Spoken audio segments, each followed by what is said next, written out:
এই হেৰি এইখন অলপ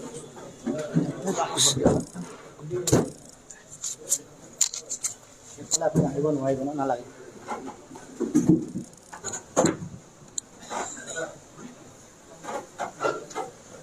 আদৰণি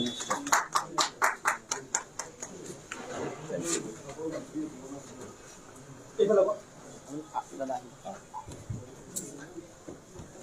দিয়া গামোচাখন খুলিবা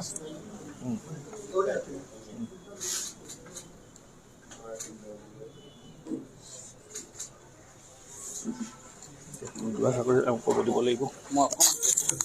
আপুনি মই অলপ কৰিছোঁ 1 মিনিট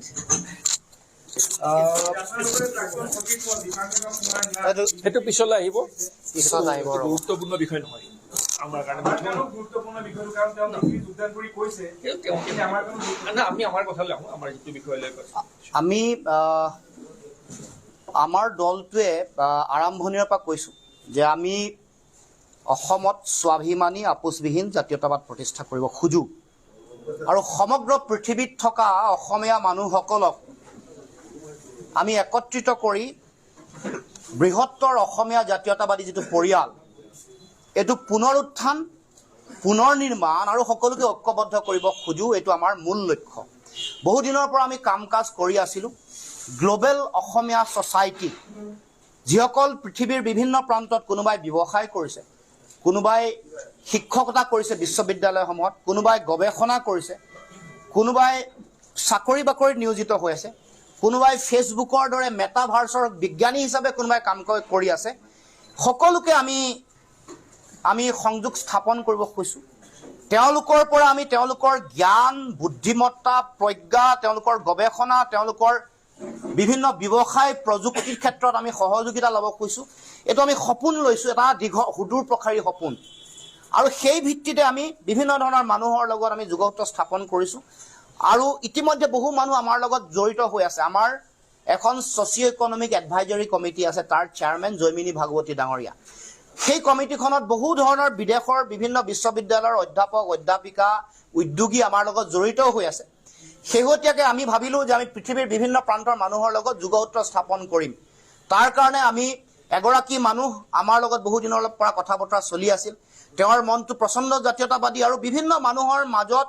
বিদেশত থকা মানুহৰ মাজত এই কথা বতৰাবোৰ জাতীয়তাবাদী চিন্তা চেতনাৰ আলোচনা আৰু তেওঁলোকৰ অসমৰ প্ৰতি দায়বদ্ধতা বিভিন্ন সময়ত প্ৰকাশ পাই আহিছে আৰু এতিয়া সেইকাৰণে তেওঁলোকক একত্ৰিত কৰিব বিচাৰিছোঁ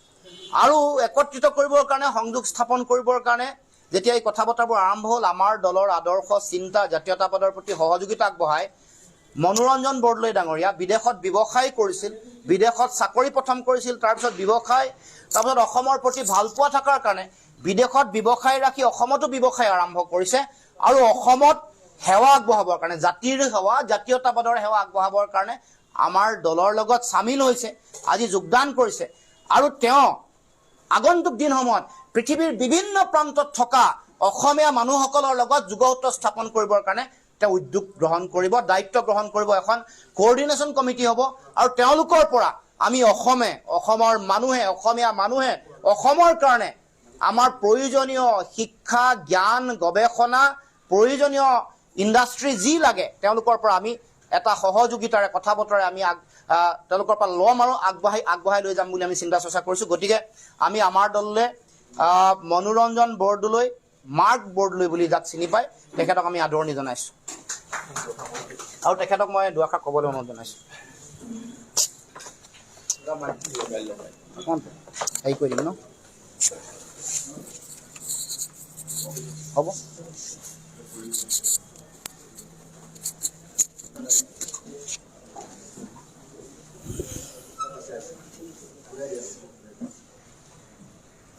Thank you, Shabhapati Mohoday. Dhanyabad. Jagadish Bhuya da আৰু ৰেছপেক্টেড দাদা আৰু বন্ধুসকল সাংবাদিক বন্ধুসকল আপোনালোককতো জানো বহুতকে চিনিও পাওঁ লুৰিণজ্যোতি গগৈদেৱে যিখিনি কথা ক'লে আপোনালোকক আৰু আমাৰ অসমক ভাল পোৱাৰ ওপৰত যিখিনি কথা ক'লে তেওঁলোকে আমাৰ অসমখনৰ বিষয়ে আৰু অসমীয়া হিচাপে আমি কেনেকৈ নিজকে নিজৰ অস্তিত্ব হওক স্বাধীনতা হওক নিজৰ আইডেণ্টিটি হওক কেনেকৈ বচাই ৰাখিব পাৰোঁ চিৰদিনৰ বাবে আৰু যিটো বৰ্তমান আমি ভাবোঁ কি এটা থ্ৰেট আহিছে সেইটোৰ প্ৰতি যদি আমি নিজেই যদি জানো যে কি কেনেকৈ আমি নিজকে স্বাৱলম্বী কৰি কেনেকৈ বিশ্বৰ দুৱাৰত আমাৰ আইডেণ্টিটিটো আগবঢ়াই লৈ যাব পাৰোঁ সেইটোৰ ওপৰত তেখেতে যিখিনি কথা ক'লে আৰু থ্ৰেটৰ ওপৰত যিখিনি কথা ক'লে মই ভাবোঁ যে কি আমি নতুন মানে এটা উদীয়মান মানে সংগঠনে হওক নাইবা ডেকাচাম যিবিলাক আমাৰ অসমত আছে আৰু বাহিৰত আছে গোটেইবিলাকে যিটো অসমৰ প্ৰতি ভাল পোৱাটো একত্ৰিত কৰিবৰ কাৰণে তেওঁলোকক আমি যি ধৰণে আগবাঢ়ি যাম সেইটোৰ ওপৰত বোধহয় নতুন চিন্তাধাৰণা কৰি আমি নিজে নিজে আগবাঢ়ি যাম মানুহৰ লগত সংযোগ স্থাপন কৰিম মানুহৰ মানে আৱেগ হওক চিন্তাধাৰা হওক জানিবলগীয়া কথা হওক আলোচনা কৰি আমি অসমৰ ভালৰ কাৰণে অসমীয়া জাতিটোৰ ভালৰ কাৰণে অসমীয়া ডেকাচামৰ ভালৰ কাৰণে যিখিনি আমি কৰিব পাৰোঁ আৰু যেতিয়া আমি কোনোবা এটা প্ৰব্লেমে হওক বা কোনোবা এটা নিগেটিভ বস্তুৱে হওক বাহিৰৰ পৰা ফ'ৰ্চ হওক নিগেটিভ ফ'ৰ্চেই হওক যেতিয়া আমি জানিম তেতিয়া আমি যদি এটা ষ্ট্ৰং জাতি হওঁ তেতিয়া আমি সদায় সেই নিগেটিভিটিবিলাক হওক বাধাবিলাক হওক সাহসেৰে অতিক্ৰম কৰিব পাৰিম গতিকে আপোনালোকে জানেই ব্যৱসায় বাণিজ্য তাৰপিছত আমাৰ অসমৰ বাহিৰত বহুত অসমীয়া আছে যিসকলে অসমক ভাল পায় আৰু অসমীয়াত্বটো সদায় বচাই ৰাখে মই আমেৰিকাত থাকি পেলাই এটা কথা গম পাইছোঁ আমি যেতিয়া বাহিৰত থাকোঁ অসমৰ প্ৰতি আমাৰ মৰমটো বেছিকৈ বাঢ়ি যায় অসমৰ প্ৰতি যিটো আৱেগ আছে সেইটো সদায় মানে মজবুত হৈ গৈ থাকে দিনক দিনে বিকজ বাহিৰত থাকিলে আমি গম পাওঁ আমি অসমখনক কিমান মিছ কৰোঁ গতিকে সকলোকে অষ্ট্ৰেলিয়া হওক ইউৰোপ হওক নৰ্থ আমেৰিকা হওক যিসকল অসমীয়া আছে মই লুৰণজ্যোতি দেৱক কৈছোঁ যে মই সকলোৰে লগত সংযোগ আকৌ স্থাপন কৰিম যিহেতু লাষ্ট কাপল অফ ইয়াৰ্ছ মই তেওঁলোকৰ লগত ব্যৱসায় বাণিজ্য হওক আৰু ছ'চিয়েল ৱৰ্কৰ লগত জড়িত হৈ আছোঁ গতিকে মানে আগবাঢ়ি গৈ থাকিম আৰু যিহেতু বহু বছৰ পিছত অসমত ৰিটাৰ্ণ হৈ আহিছোঁ মোৰ নিজৰ এক্সপিৰিয়েঞ্চ মানুহক লগ পোৱা এক্সপিৰিয়েঞ্চ হওক মানুহৰ পৰা শিকা মানুহৰ কালচাৰ লাইফষ্টাইল যিবিলাক শিকি আহিছোঁ মোৰ কাৰণে মই সদায় আপোনালোকৰ আগত মানে নিজকে প্ৰস্তুত কৰি ৰাখিম আৰু যিহেতু মই সকলোৱে জানে মাৰ্ক দা বুলি আৰু মাৰ্ক বৰদলৈ দা বুলি বিকজ আমেৰিকাত থাকোঁতে আমেৰিকানসকলে মোক মাৰ্ক নামেৰে কৈছিলে যে কি তোমাৰ নামটো দীঘল হয় মাৰ্ক বুলি পেলাই গতিকে আপোনালোকে মোক মাৰ্ক দাও ক'ব পাৰে অ'কে আৰু 18 ঘণ্টা 20 ঘণ্টা কাম কৰোঁ গতিকে 24/7 I think I am available for মানে আপোনালোকৰ কাৰণে আৰু আমাৰ অসমৰ কাৰণে সদায়